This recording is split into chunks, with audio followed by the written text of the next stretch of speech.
Ben, ma passion pour la course, je l'ai eue quand j'avais 19 ans, quand j'ai commencé la course en fauteuil.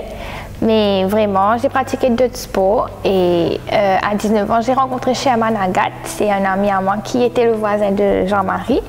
Et c'est là qu'il m'a dit de rencontrer Jean-Marie pour en parler, pour plus savoir sur l'handisport.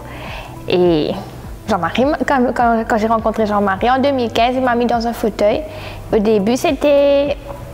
J'avais honte parce que ça me rappelait l'époque où j'étais en 6e et que j'étais en fauteuil roulant parce que je venais d'être opérée à la jambe et il fallait que je me déplace pour aller pour mes examens.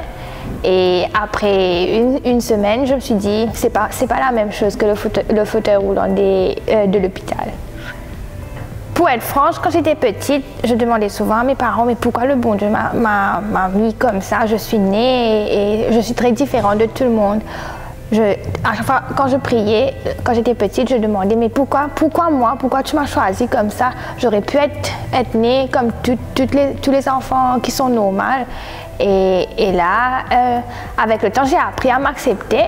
Mais parce que j'ai réalisé, quand tu es petite, tu ne réalises pas, mais au fur et à mesure que tu grandis et que tu vois d'autres personnes qui ont un handicap, je vais dire un peu plus lourd que ce que moi j'ai, c'est là que je me suis dit, mais c'est pas un fardeau, c'est pas une punition, au contraire, c'est vraiment un cadeau parce que j'arrive à marcher même avec mon handicap, j'arrive à me déplacer, j'arrive à parler, j'arrive à sourire, j'ai étudié, j'ai fait jusqu'à l'université et c'est vraiment un cadeau parce que j'arrive à donner l'exemple aux parents et aux autres enfants et pour moi maintenant c'est vraiment un cadeau.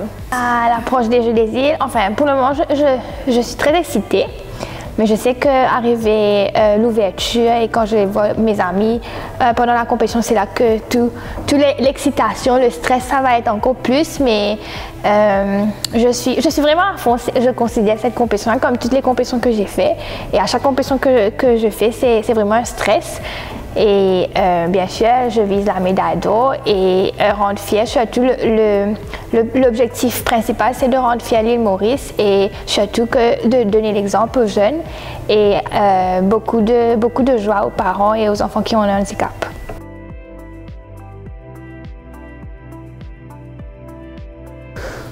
Guerrière, battante aussi. Hein. Pourquoi? Parce que chaque problème qu'on a, elle est toujours là à dire ouais, elle va se battre pour les autres, elle va être suspendue pour ça. Elle se bat pour les autres, elle se bat pour le club. Elle n'aime pas la discrimination, elle n'aime pas les gens qui font dominaires. Donc, et ça reflète sur son parcours en fauteuil, parce que c'est une mauvaise perdante, elle n'a pas perdre. Donc, si elle va perdre, demain elle va venir encore plus forte. Donc, c'est ça son caractère. Bonne chance à tout le monde et je sais que vous êtes préparés pendant longtemps. Il y a depuis 4 ans, il y a qui sont préparés depuis 8 ans peut-être, mais sachez que la patience vaut de l'or. Donc, soyez patients, les résultats vont arriver.